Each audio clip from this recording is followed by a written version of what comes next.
সম্মানিত দর্শক, ডাক্তার আনোয়ারুল হকের আজকের বার্ড স্টোরি ফ্লেমিঙ্গোর গল্প।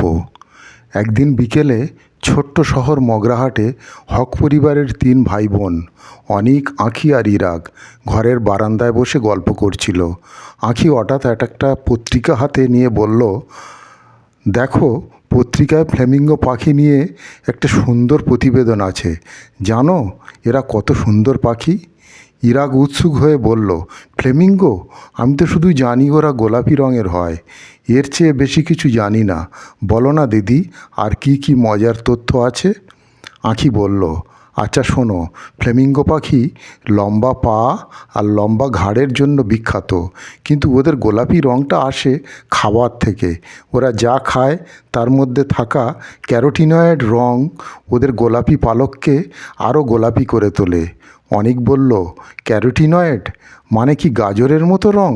আঁখি বলল, হ্যাঁ কিছুটা। ফ্লেমিঙ্গো মূলত জলজ জীব, যেমন শ্যাওলা, ছোট ক্রাস্টিয়ান আর কাদামাটি থাকা প্রাণী খায়। এই খাবারগুলোতেই ক্যারোটিনয়েড থাকে। তবে যদি ফ্লেমিঙ্গো এমন খাবার না পায় তাহলে ওদের পালক সাদা হয়ে যেতে পারে। ইরাক বলল, তাহলে এদের সব সময় ওই বিশেষ খাবার দরকার, তাই না? আঁখি বলল, হ্যাঁ। আর জানো, ফ্লেমিঙ্গোদের বাসা বানানোর কায়দাও দারুণ। ওরা কাদামাটি দিয়ে উঁচু মাটির ঢিবির মতো বাসা বানায়। এর ওপর ওরা ডিম পাড়ে আর মা বাবা দুজনেই বাচ্চার যত্ন নেয়। অনিক বলল, এত সুন্দর পাখি তাহলে কোথায় দেখা যায়? আঁখি বলল, বিশ্ব জুড়েই দেখা যায়। দক্ষিণ আমেরিকা, আফ্রিকা, এশিয়া, অনেক জায়গায়। এমনকি ভারতের গুজরাটের খিজাদিয়া বার্ড স্যাংচুয়ারি আর রান অফ কচ্ছের প্রচুর ফ্লেমিঙ্গো আসে।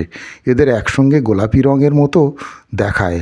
ইরাক বলল, তাহলে ওরা এত সুন্দর, ওদের কোনো বিপদ নেই তো?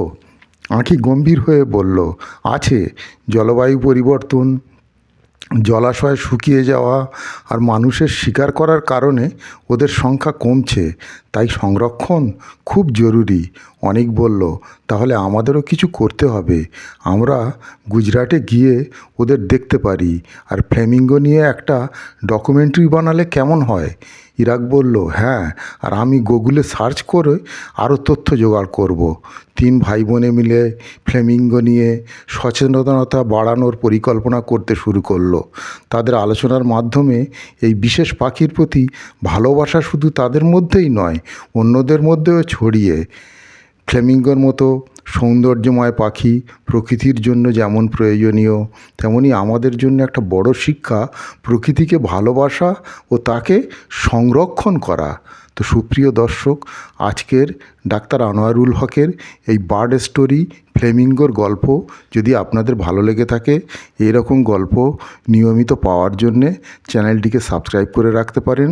আর ভিডিওটিকে লাইক ও শেয়ার করুন। ভালো থাকুন, সুস্থ থাকুন।